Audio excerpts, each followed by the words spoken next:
I'm Matt from Educraft.org. So today we're going to do a little bit more, well, it's not super advanced, but I'm gonna start releasing videos that are a little beyond the scope of the stuff I taught in the camps. You could see them as more advanced things, but for the most part they're just things that I didn't have time to get to in 15 hours of course time. So today what we're going to work on is how to create a block that's still a cube, but a cube with different textures on different sides. So I know a lot of students wanted to make kind of kooky blocks that were this texture on one side, this texture on the other side, that looked funny. And so in order to show that today, I'm going to show you how to do multi-texture cubic blocks.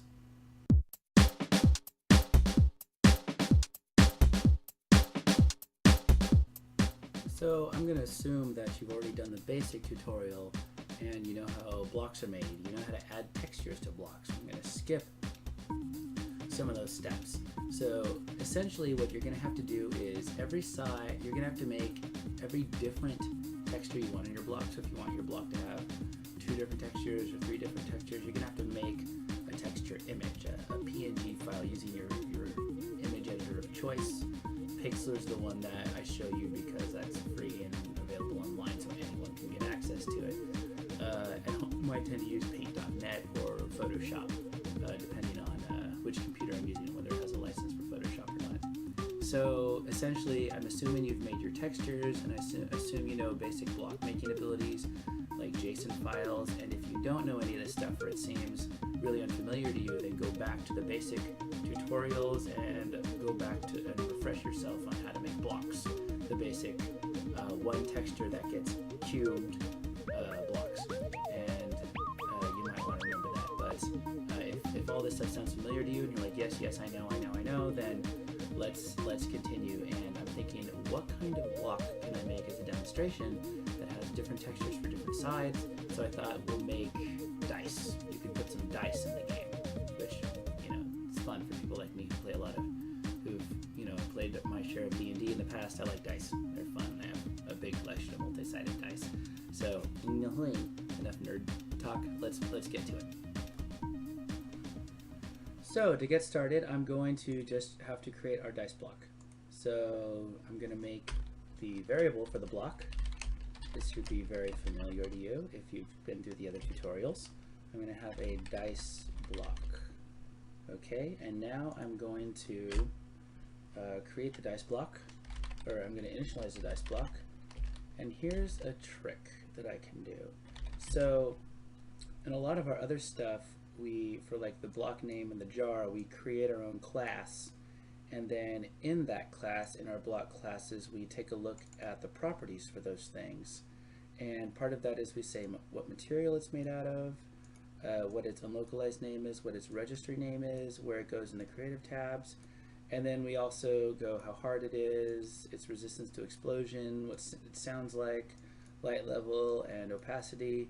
And if you want a simple block that you don't want to get very detailed about or do special things with, it's actually pretty easy to create a block within your mod blocks class. All you have to do is, instead of giving it its own class, you just say it's a new instance of the block class. You say what it's made out of, material dot, and I'm gonna say rock. Well, let's say cake. I like cake. Let's just stick with that.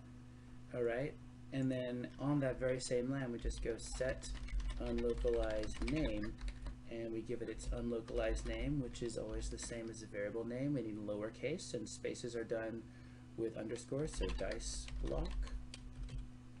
Then we type dot set registry name, and we give it a registry name. Now, like both of these are strings, so they're in quotes. It's a refresher. And you start out whether it's an item or a block, it's a block, and use capital letters to start each word, and you don't use spaces or underscores. So block, dice, block. Okay, and then we pick our creative tab, set creative tab, and most blocks I put in building blocks, but this one seems more decorative. So I'm going to say creative tabs dot decorations. Okay. And this is it. You don't need to create your own class. All the information for the class is right here. so I don't need to muck around with making new classes as long as I don't want special stuff for this block. I don't want this block to really, this block doesn't really need to do anything except just exist. But I still need to put it in the game registry, so I register block. That's the same typo over and over again. Dice block, cool. And then down here I register render. Register render dice underscore block. All right. And as you can see, I look at our resources. This is where we store the JSON and the image files for the textures, the PNG files. I've already made my PNG files. So I have one file for each side of the dice. There it is. And you can see, oops, I'm going to just right click and say open with other external programs, paint.net, and I've already made my blocks, and I just made basically 6 textures for each side of my dice. So the texture image files are taken care of. I'm going to assume you know how to do that, and if you don't, please review my block tutorials. I'll put a link in the description so that you can go if you don't remember how to do that. All right, but what I'm really focused on is our JSON files. Okay, and so here's what we're going to do. Most of our JSON files, like for block name, we've been using this cube all feature. And so we have a parent JSON file, and that parent JSON file is in the block folder, and it's the cube all JSON file. And it's set up so that you just put in one texture. In this case, it's the texture located in the MyMod package under blocks, and it's the texture's named block name. And it takes that and it just makes that all 6 sides of the cube. So we don't want that because some of our cubes, some of the sides of our cube are going to have different textures. So what we're going to want is something similar to this thing that's called multicolor. And in this case, the parent isn't a cube all, it's just a cube. So it's a JSON file that's set up to be a cube, to be a 6-sided thing, but instead it has different textures for each side. And this is some stupid thing I made that looks like the Mario question mark boxes, but I'm going to show you how to make it from scratch. But notice we have a parent JSON, it's the block cube, and then we load the textures. So I'm going to just create a new file. I'm going to go to new, well, I gotta go to file, new, I'm going to go to file, and it's going to be called after the unlocalized name, dice underscore block.json. I'm going to go finish, and I have this new thing, and there's nothing there. So I'm going to show you pretty much exactly what to type. If you want, you can actually go into your reference libraries, Forge, Assets, Minecraft, Models, Block, and you can find, I'm going to go find, where is it, the cube JSON file, and it really has, if you inherit the cube, you get all this stuff. All you have to do is go explain what each of these things are, and set the particle texture, and I'll explain what the particle texture means in a bit. But let's go back to this JSON file. You start with curly brackets, so all this stuff in your JSON file goes between curly brackets, and we use indentation as a way to make it easy for us, the programmer, to see what's going on. You put in quotes, parent. So this actually just stores kind of a bunch of strings. It's weird, JSON files are JavaScript things that are kind of quick and dirty JavaScript. So really just store a bunch of strings that the game then uses these JavaScript things for. To be honest, I don't 100% understand how it works, but I understand kind of the basics so that I can make this dice block. So the parent, you're saying, I want to take the information from the JSON file located in block/cube. Okay, then you put a comma after that, which means I'm going to have a new thing. And now you load your textures. So you type textures, right? You put a colon after that. And now you have another curly bracket. Okay, and inside there, so we're going to tab over again. First, we're going to have our particle texture. The particle texture is what it looks when you break a block and it smashes to pieces.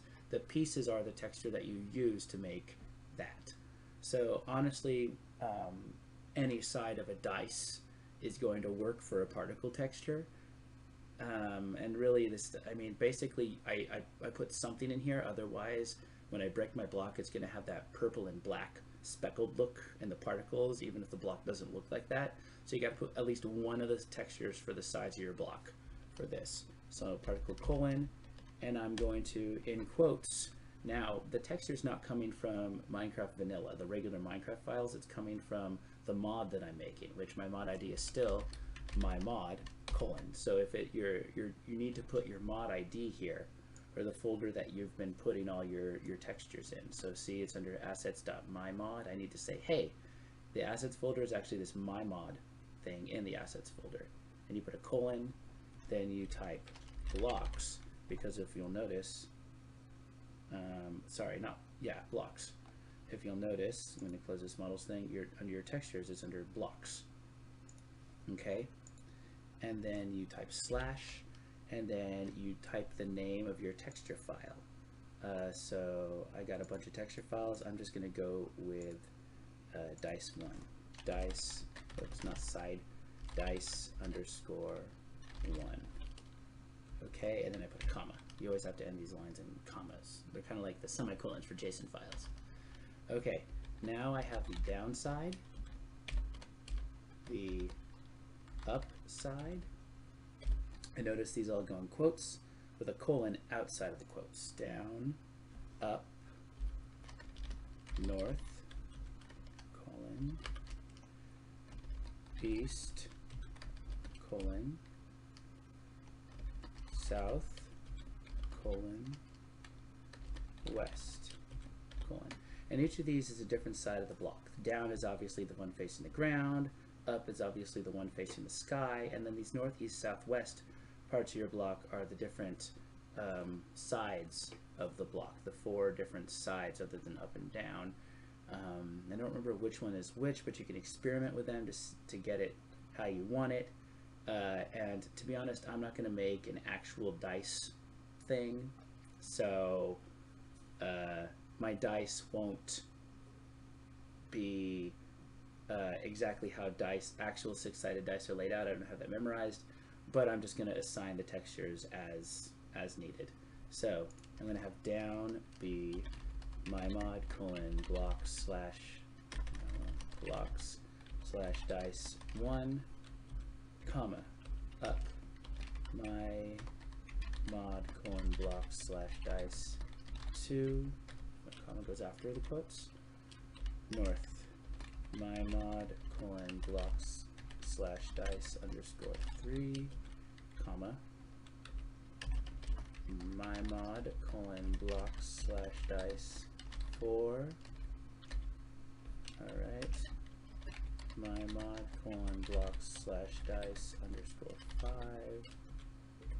and west, oh I forgot the comma, the colon there, so colon space and in quotes, my mod colon blocks slash dice underscore 6, and that last one doesn't need a comma because it's the end. So that is what I've made for the block item for dice block in blocks.